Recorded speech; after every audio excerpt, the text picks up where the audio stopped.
Om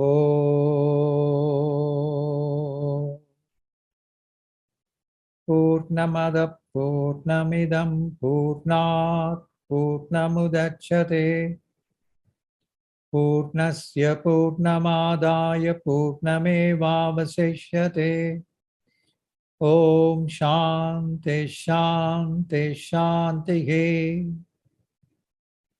Om Sahana Bhavatu Sahanau Bhunaktu Sahaviriyam Karavavakai Tejasvinavaditamastu Mavit Vishavahai.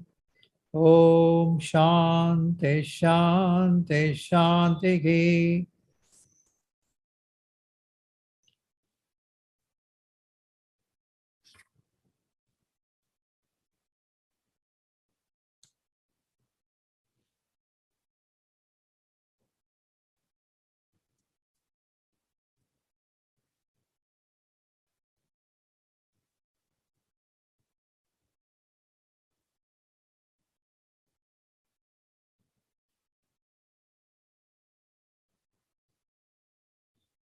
In our last session,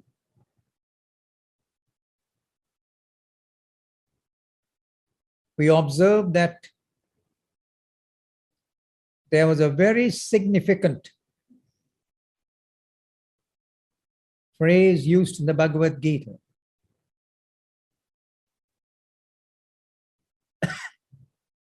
Samatvam yoga uchyate. The state of mental equipoise is said to be the state of yoga.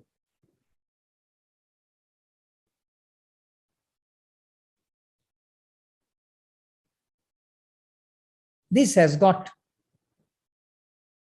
profound implications.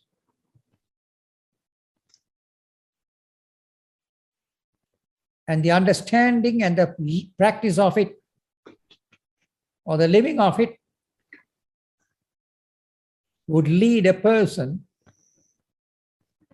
towards enlightenment or salvation.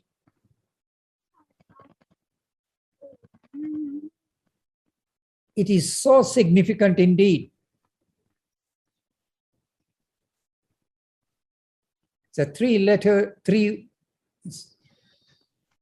it's a small phrase used in 3 words with enormous implications.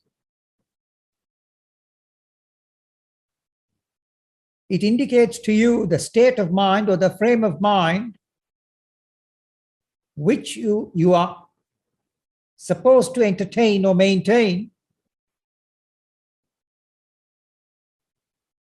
And this frame of mind or state of mind is said to be yoga.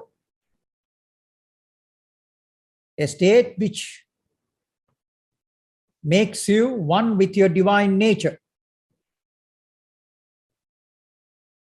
For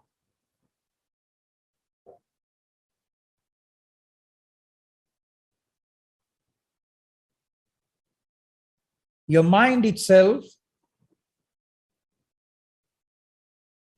when it was created by the good Lord, so ingeniously created, in which the mind as such has a natural tendency. Atma anatmakaram swabhavato avastitam chittam. Atma anatmakara. Swabhavata, very naturally. Chittam, the mind, either abides in the Atman, very naturally, or it abides in the Anatman, the non-self. Atman is the self, Anatman is the non-self. So anything other than the self is said to be non-self. Anything other than you. Anything which you know, any state of mind, any frame of mind, which you are not, is said to be the non-self. So all your thought patterns, all your mental perceptions, your mental deliberations, visual perceptions, thought patterns, all of this come under the category of the non-self. Because you know it. You know each one of them. They are your. Therefore, it is not you. It is not you, anatmakara. So whenever the mind modifies itself into a thought, it has become the non-self. When you recollect in the form of a memory, it is the non-self. When you perceive anything, so it takes. So whenever your mind sees any particular object, like an apple, your mind assumes the character and the form automatically of the apple. The next moment, if it sees the sun, it assumes the character and the form of the sun. So whatever it sees and perceives, it automatically assumes that form. But in case the mind does not perceive anything, it has neither visual perception, neither with your senses it perceives anything objectively, nor does your mind break out into various thought patterns and feelings, because feelings too you become aware. When none of these is there, and when the mind is profoundly very quiet, very still, then at that time, your mind has automatically got in tune or come in tune with your Atman, your true self. This is the entire mystery behind it. So that is why you're enjoined to maintain a state of silence. It is a very profound and mystical silence. And in that state of stillness, absolute stillness in that silence, your mind has automatically got in tune with your true self, So when you perceive an apple, your mind assumes the form of the apple for you to recognize that it is an apple. Similarly also, when there are no perceptions of any order, no thought patterns of any order, then at that time, your mind has automatically got in tune with your true nature, true self, the Atman, for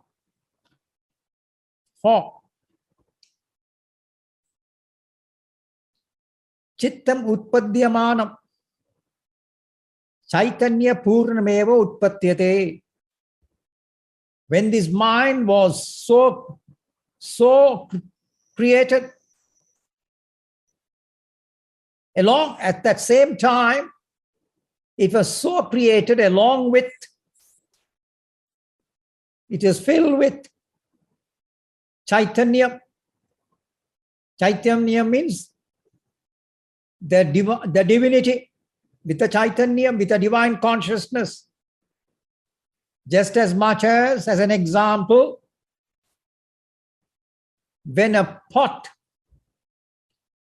is created, automatically the pot is filled with space. You don't have to fill it with space, it is already, as you manufacture a pot, At the same moment, it gets filled with space. So also this mind of yours, Chittam, the moment when it was created, automatically it got created along with the Chaitanya or your divine consciousness. So therefore, this mind of yours, Chittam, has got two positions automatically. One is the position wherein it perceives the non-self, which is the objective universe. And when it does not do so, automatically it is in the awareness of the self.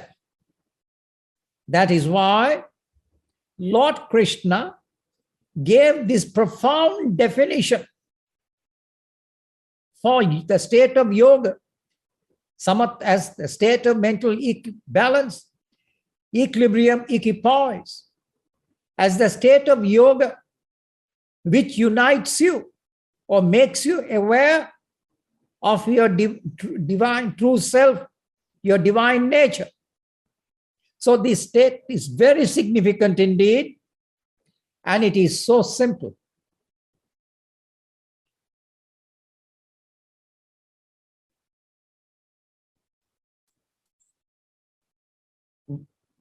One of the definitions for true Advaita meditation, which is called as Nidadiyasana, is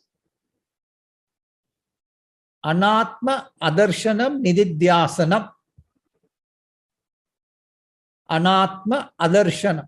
That means Anatma, the non-self. Adarshanam, non-perception. Non-perception of the non-self tantamounts to perception of the self. The definition is being given in double negatives.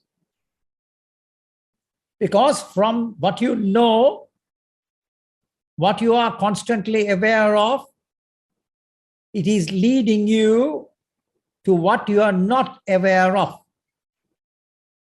So that is why the definition is in double negatives. That is to say, non-perception of the non-self. At the present moment, all your perceptions are of the non-self. Currently, in your normal human life, as an individual, it is a perception of the non-self. So all that you have to do is include one more little word. Instead of the perception, it should be the non-perception of the non-self. So once it becomes non-perception of the non-self, it tantamounts to perception of the self. That is why this phrase which has been put it by Lord Krishna is so remarkable, very remarkable indeed. Samatvam yoga uchyate. The state of mental equilibrium, equipoise, mental balance is said to be the state of yoga. So thus, in this way, Lord Krishna has introduced time and again in various sections of the Bhagavad Gita as a practical discipline for you to get settled down in your true self. So here also, Anatma Adarshanam Nidadyasanam. Nidadyasanam is the Advaitic terminology used for meditation. Advaita meditation. And it's so simple. You don't need any philosophies for that. You don't need any elaborate metaphysics to comprehend and understand this. All that you have to know is non-perception of the non-self. In technical language, is called as meditation, is Nidadiyasana. As simple as that. So when you don't perceive anything,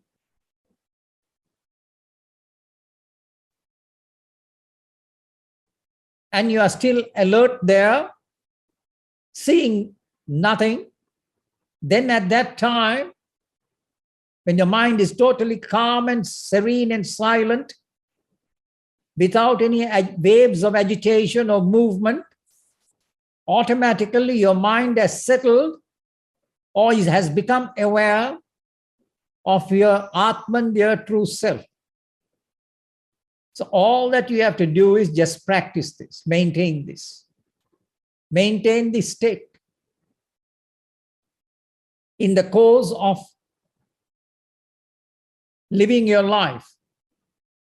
So if you're actively involved in doing anything, peacefully, serenely, and quietly, go about functioning, maintaining the state of mental equipoise. When you do so, you are a great yogi. And in this state, you have got united with your divine nature. Be there. And constantly, by and by, you will begin to settle down in your Atman, your true self. It takes time to settle down, because there are other reasons, other factors which come into the picture, which will in due course get cleared as you keep on maintaining this state. So thus, the utter significance of this has been overlooked, unfortunately, in our traditional circles and teachings. Then, having said this much, Lord Krishna, in the verse number 49, he continues. Durena hi avaram karma buddhi yogat dhananjaya buddhau sharanam anvicha kripanaha phala hetavaga. Oh Dhananjaya, oh Krishna, oh Arjuna, Dhananjaya, huh? The one who has acquired wealth, Dhananjaya. You too also could acquire spiritual wealth. You have got the capacity to do so. May you understand, Durena hi avaram karma buddhi yoga. Of course, the ignorant mere performance of action is very inferior to buddhi yoga, to the yoga of understanding, buddhi yoga. So buddhi yoga is the yoga of understanding. So if you don't understand something, and if you just do it blindly, of course your blind operation is blindly done. But if you do the same thing with a spiritual understanding, then you know what it is, what the whole operation is all about. So he says, actions done ignorantly, without the science of karma yoga coming into the picture, is inferior indeed. Durena avaram. So therefore, buddhau sharanam anvicha. Therefore, take refuge in the understanding. That's the first thing that everyone should undertake. Before you begin to go through your operations or spiritual operations of living your life, you require a basic theoretical knowledge and understanding. And it is that which is being imparted in the Bhagavad Gita to you. The Buddhau Sharanam Anvicha. The science of karma yoga is being gently outlined in so many verses. So therefore, take refuge. Take refuge. You go to a teacher in order to get an understanding. So it is this understanding, the refuge in the understanding, which will enable you to live and go through your spiritual operations of living life. Thus he says, Kripanaha Palahetavaha. But those people who perform their actions in order to obtain or reap the fruits of those actions are said to be Kripanaha. They are low, mean people. So all those people in the world who go about doing things to get the end results of their operations are said to be Kripanaha. Kripana means a small-minded person. A small-minded person. So generally it is said that who is a Kripana? So a Kripana is a very oft-quoted Sanskrit word in India, which everyone knows. And Kripana means that a person who is a miser. The miser is one who has accumulated something, but he is unable to share it with everybody. He hoards it, he keeps it. He hoards. Such a person is a miser. So a miser means when the term miser is used, you know how wealthy the man is. But if you use the word miser for him, it means that he is a very low person, low-natured person. Kripana. Huh? And in the world, so people accumulate. So those who accumulate a lot of wealth and property, but at the same time do not share and distribute it all along with their fellow men, are said to be misers because they hoard it. They hoard. Huh? And they have no heart to give. Neither do they enjoy it, nor do they want others to be benefited by it. So therefore, they are said to be Kripanaga, mean, low-minded people who do not share. Because the law of life is such that whatever you get, you are supposed to share. You are meant to share. The reason being that we are a human family. It's not only that you share with your own immediate family, but the entire human race is a human family. So therefore, we have to share all resources that we have at all levels. At all levels, we have to share. Physical, monetary, mental, share knowledge and wisdom. All of these we have to naturally and freely share. Freely share. So those who don't do that, but who hoard it, are said to be Kripanaha. So the word Kripana means is a very low derogatory term which is used in India for such mean-minded people who have got wealth but who do not make good use of it and give it to others and distribute it. So, and who are those people? Because they are doing things, they are accumulating, doing things to acquire the fruits of it, the end result of it. So therefore, take refuge, Buddhau Sharanamanvicha. Therefore, take refuge in this wonderful understanding, in this wonderful knowledge, which is being transmitted via the Gita, which Lord Krishna has given. Then he continues and says in the next verse number 50, Buddhi yukto jahati iha ube sukrita duskrite tasmat yogaya yujvasva yogaha karmasu kaushalam. Buddhi yukta jahati iha. So once your life and your understanding has got united or is associated with his good knowledge, the good knowledge is the knowledge of karma yoga, which you are acquiring and which you have acquired, which you will acquire in course of time. So Buddhi Yukta, so by this process of this yoga of action or karma yoga, Jaghadi, you will overcome. Jaghadi, here itself, in this very life itself, you will overcome. Ube sukrita duskrite. You will overcome the good and the bad actions which may have gone through in your life. which you may have gone through in your life. Of course, wittingly, you may have done some things erroneously, or unwittingly done certain things erroneously. Sukrita duskrute, you will overcome all of these. All the good actions and the bad actions which you had so far done in life, all of them you will overcome them by resorting to this yoga of Buddhi Yoga or the wisdom knowledge. So the wisdom knowledge, and this wisdom knowledge has got many components, and two of the primary components is that you require the knowledge of the Atman that is on one side, and on the other side you require the knowledge of Karma Yoga too. So the combination of these two put together makes it a Buddhi Yoga, yoga or wisdom knowledge.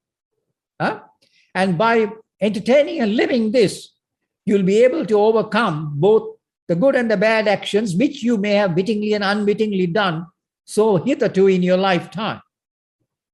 Tasmat, therefore, yogaya yujyasva. Therefore, may you get united with yoga. Yogaya yujyasva.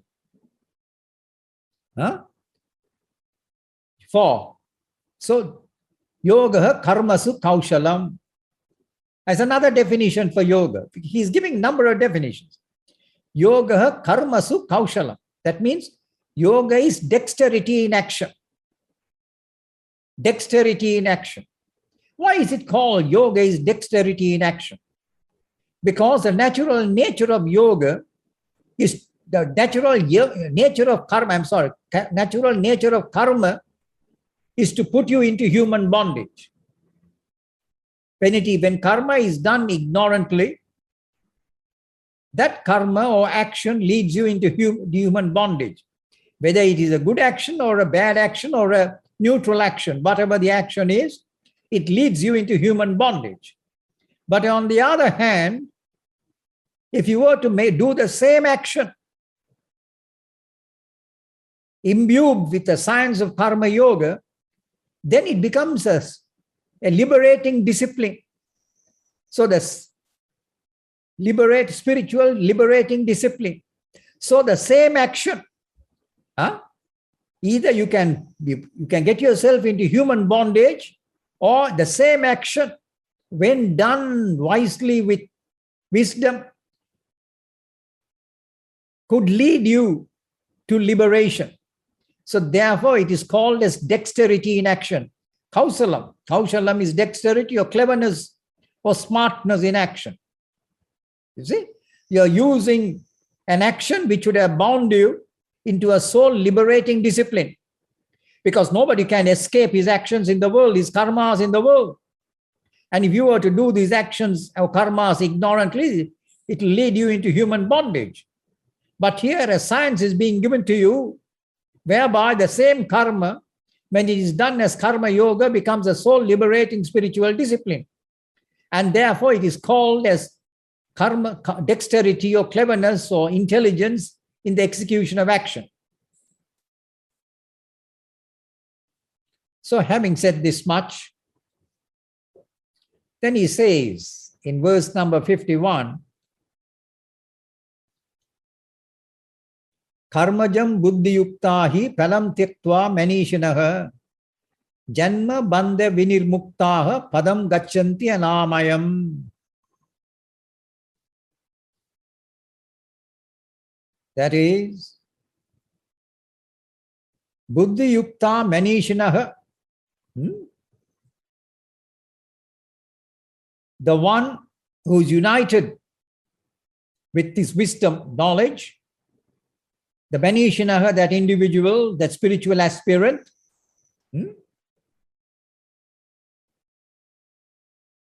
having given up, tyaktva, karmajam palam tyaktva, having given up the fruits of actions.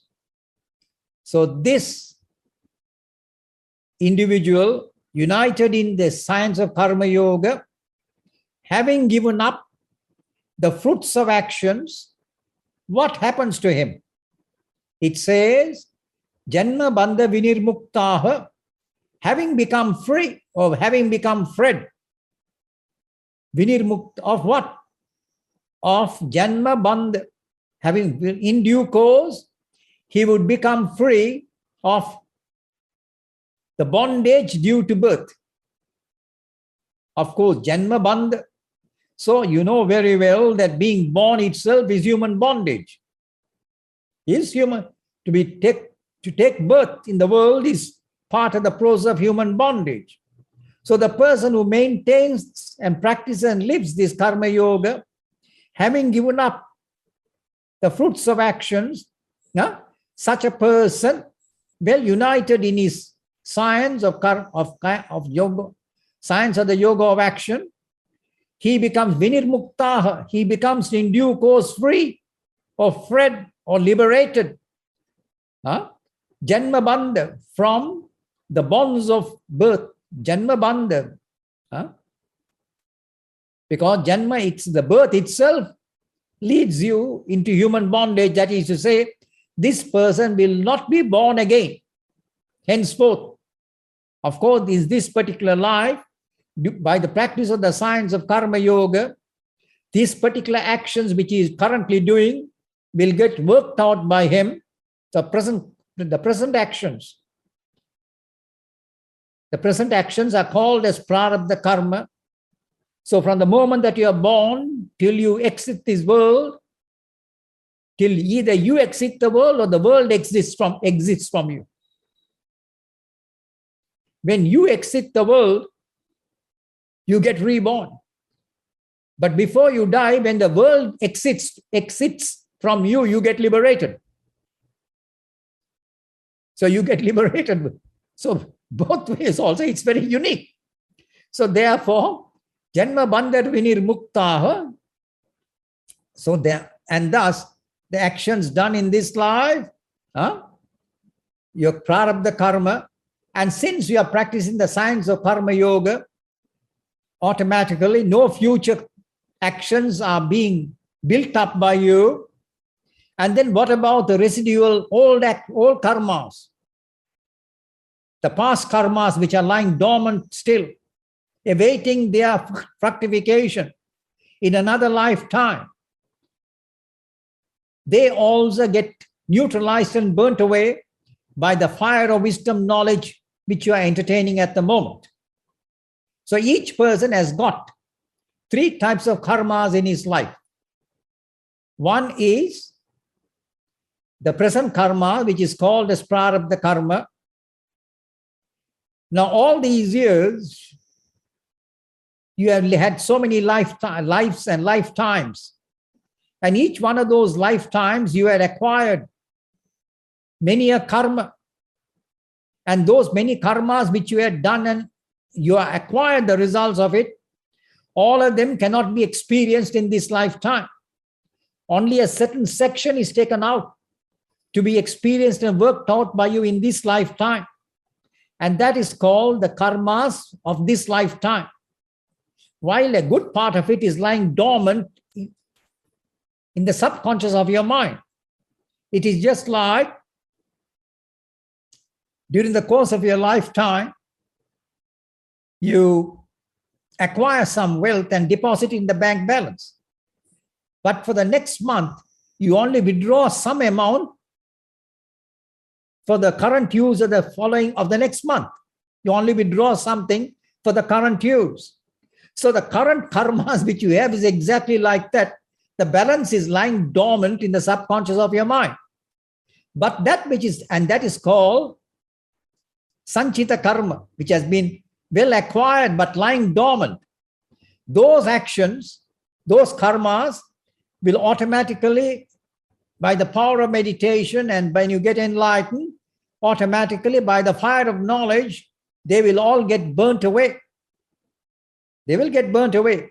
And at the same time, since you do not acquire new karmas for the future, so no future karmas are being acquired by you, the past has been burnt, is getting burnt away with the fire of knowledge, and the present is being executed and worked out by you. And as a result of it, you have got no further karmas left in your life, and therefore you will not be reborn again in the world. So, Janma bandha vinirmuktaha, you become free, you become freed of being born again. And so this is a wonderful science indeed, the science of Karma Yoga, which will enable you to become friend. Huh? And having become friend of this, what will happen to you? Padam gachanti anamayam. You will attain to that supreme state. Padaniyam, padam. So that sought after padaniyam, that padam here means padaniyam, that sought after state. And what is that sought after state? Which everyone wants to aspire. And that sought after state is said to be mukti or moksha or liberation. So that is the sought after state wherein each one is aspiring for the perfected godly state of existence. Huh? And you will attain to that state.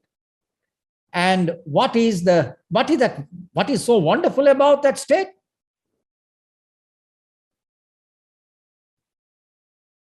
That state of enlightenment, wherein when you get enlightened to the reality of your being, is said to be moksha. The word moksha means liberated. You get liberated from something, from your human existence, you get liberated. State of liberation, moksha. And you know the definition for moksha is dukkha nivritti ananda prapti. That is to say, the elimination of all sorrow. That's a definition for enlightenment. The total elimination of sorrow and ananda avapti, and the attainment of supreme bliss. What more do you want? All sorrow has been cleared out of you, eliminated totally. And you have three types of sorrows in your life.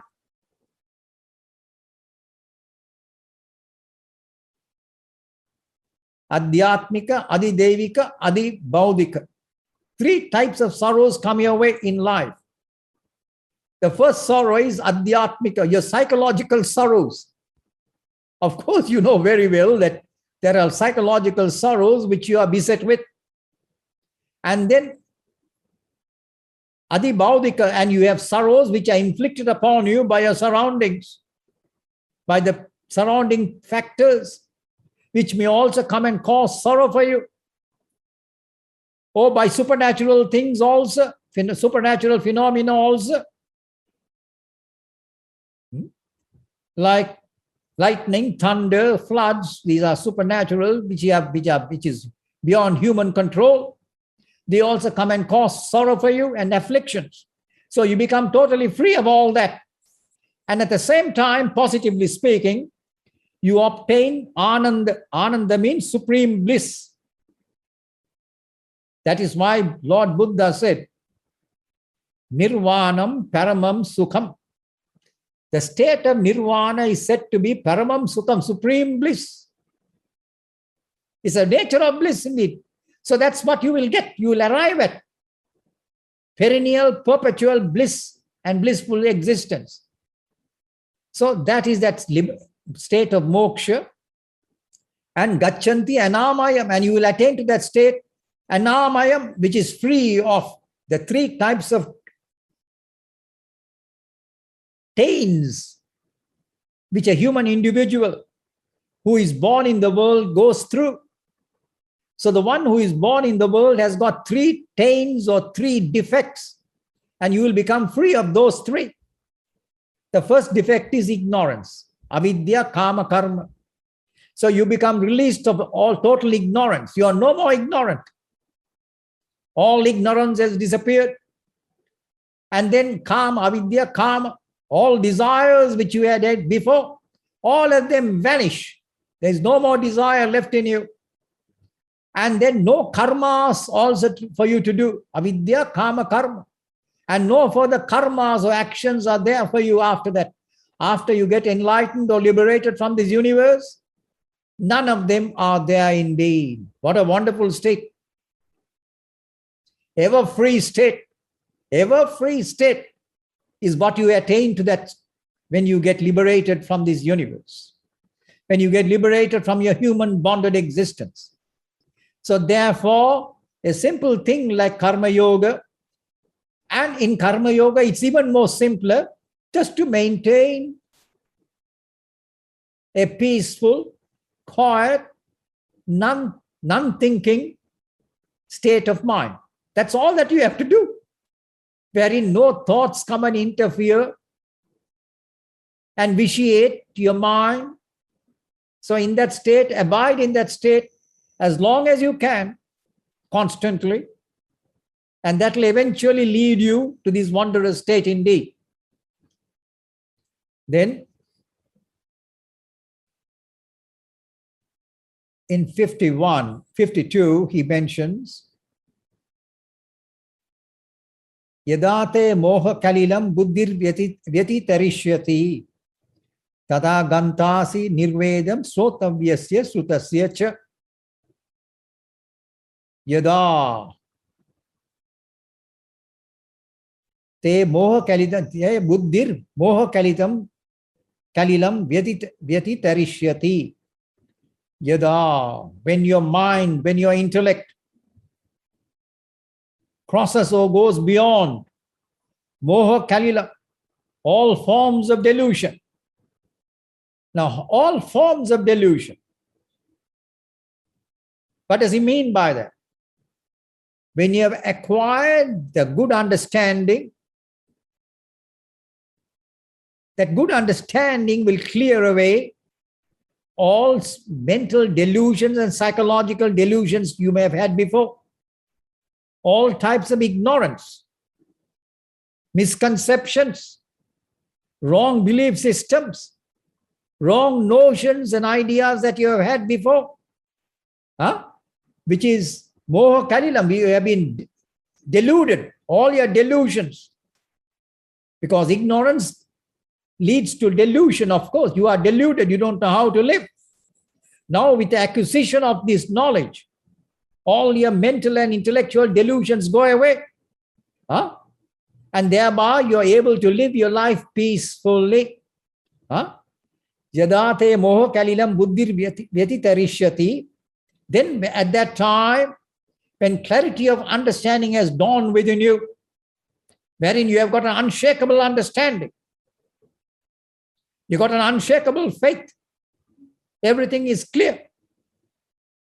So that's one of the very important factors necessary in order to live a spiritual life. To live a good spiritual life, your misconceptions and delusions and ignorance must be cleared, so that you can confidently, purposefully, peacefully, without any doubt, go through the operations of the living of life and the living of your spiritual life. So therefore, when that time comes, when your understanding has been so clear, so that is why you go through the scriptures and the good teachings given by good teachers, not by all teachers, which will clear many of the misconceptions and doubts which you may have had before. Invariably, wise teachers in the world are far and few indeed. You may get teachers and teachers, but wise and good teachers are very, very far and few in the world indeed. And they clear through their teachings whatever misconceptions that you may have had. So once all of them have been cleared, then what happens? Tada gantasi nirvedam sotavyasya sutasya cha. Then you gada gantasi nirvedam. Then at that time, you attain a state, nirvedam, a state of wisdom detachment. You are now detached in a wise way. You have no more doubts, no more lingering doubts. Gantasi nirvedam sotavyasya sutasya cha. Srotavyasa Srutasya cha. Because so far what has happened to you is, not only to you, but everybody in the world indeed, you have been told so many things. You have been told so many practices, so many brands of religious practices have been taught, have been given to you. You have been exposed to all of them. You don't know which is which or what is what. So all that becomes clear now. Huh? All that you had heard before is a tangled web of knowledge. Previously, you had a tangled web of various types of knowledge presented to you from different sources, from good sources, from erroneous sources, from all types of sources. Your mind had been exposed to all this so far. And also, Srotavyasya, in future also, you may hear, in due course also, you may hear something peculiar, something unusual. But as far as you are concerned, you are very clear about your spiritual wisdom which you had acquired. So that's the first thing that you should acquire, so that you can confidently go about living your life.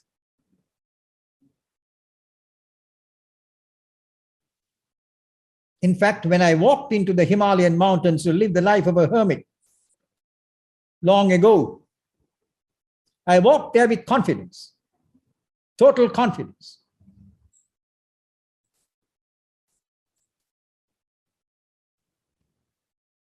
Knowing how to proceed, which way to proceed.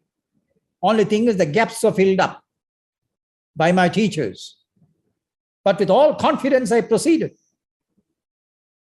So therefore, you will not get Srotavya, Srutasya cha, whatever you had heard of. Nothing is going to upset you. You know everything in its proper place and proper perspective. Every particular science has its own particular place. And therefore, you know what is what.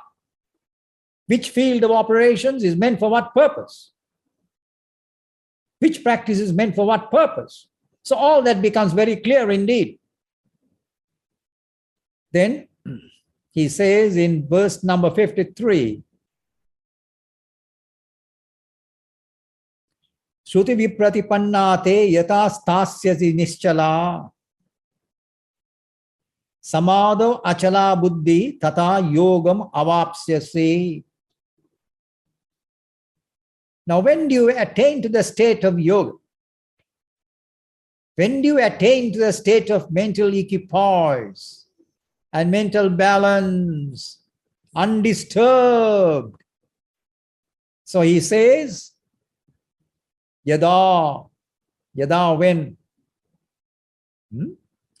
Te buddhihi, when your intellect, your understanding, yada te buddhihi, Shruti vipratipanna, which had heard many teachings from various sources. And even though it had heard from various sources, various types of teachings, nevertheless, it is very clear in nischala, it is clear in his understanding. Shruti vipratipanna, nischala, stasyasi. In spite of all the teachings, contrary teachings, different types of teachings, which have been presented to you. Because the science of life, may you understand one thing very clearly. The science of life and the science of getting enlightened is the same for the entire human race. There is no such thing called the Hindu way of getting enlightened, the Christian way or the Buddhist way or any other way. There is only one way which is meant for the entire human race. And that one way transcends all religious affiliations. It transcends all religious so-called practices. There is an inherent common link, common denominator. There is a common denominator in that understanding, which is uniformly present in all traditions. And that common denominator has to be perceived and understood by each and every person. And once you have understood that, then the so-called Hindu way, Christian way, Buddhist way, all of those ways disappear. They melt away. There is no such thing. There is only a way. The way to attain your divine status. And the laws are uniform laws meant and applicable to the entire human race, irrespective of your religious affiliations and religious background and tradition. Because the problem is the same. You are the same human individual with your same human aspirations, with your same human weaknesses, with your same human impulses, with your same human limitations. So therefore, out of all this, you have got to now search and find out and discover the appropriate way, which is common, which is naturally applicable to the entire human race. And once you have arrived at this understanding, it is one and the same for all mankind.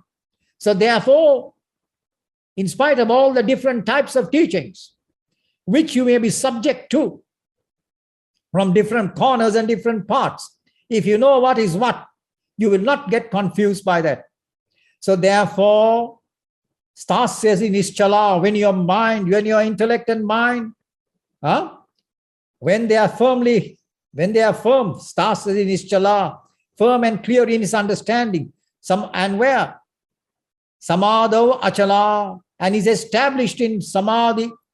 Your mind is now reposing. Samadho Achala. So your mind is now settled.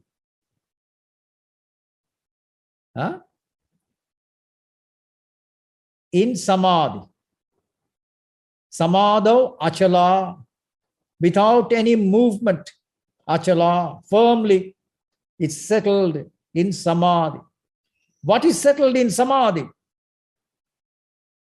Samadhiyade chittam asmin. The chittam, your mind, has settled in the Atma.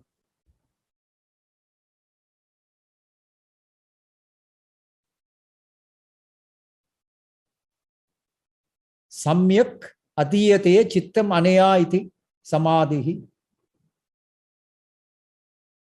When the chittam, your mind, reposes in the Atman, adiyate is settled and is settling down in the Atman, in the self. That is why in another verse, in the 6th chapter of the Bhagavad Gita, Lord Krishna makes reference to a particular section in a verse. And he says, Atmanam Atmana Atmani Pashyan. Now he has used the word Atman 3 times.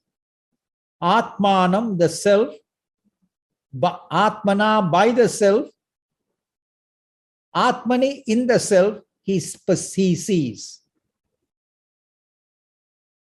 So the spiritual aspirant sees the self, by the self, in the self. All 3 is using the word in the Atma, in the self. What is the tool of your operation? Have you got any other tool except your mind? Except your chitta? Is there anything else you have? No. Your chitta or your mind is the only tool that is available for you. So, Atmanam, yourself, Atmana, by your mind, in the mind, you're perceiving. So that means your mind is quietly observing the inherent Atman, which is ever present within you. Where? In the mind. In the mind it is there.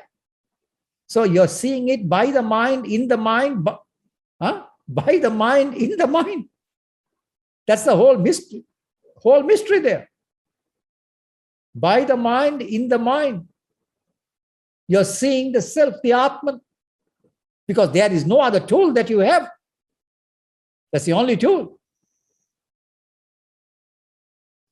So therefore, in this state, when your buddhi, when your understanding has clearly got yourself settled and is established in this state, in this unshakable state, wherein your mind is reposing in the Atman, Samadho, Achala, Buddhi, Tata, Yogam, Avapsyasi, then at that time, you have attained or you are attaining to the state of yoga. Yogam Avapsyasi. You are attaining or you have attained to the state of yoga, wherein you are firmly settled and established in the Atman. You're not yet experiencing it, but you are in the process. You're going through the process. It's a process. So as you go on, as you go through this process, eventually the experience in due course will transpire. But for it to transpire, there is a process taking place. And that is what is being mentioned here, indicated here. Huh? So it's very simple. Very simple. To do this, to maintain this state, you don't need any high philosophies, any doctrines, any religion. None of that is necessary. Just be at peace, peacefully. Clear out all misconceptions. Acquire this clear understanding and repose the mind in the Atman, peace, quietly and peacefully. Then when you do so, you are attaining to the state of yoga, or you're attaining gradual perfection in this state.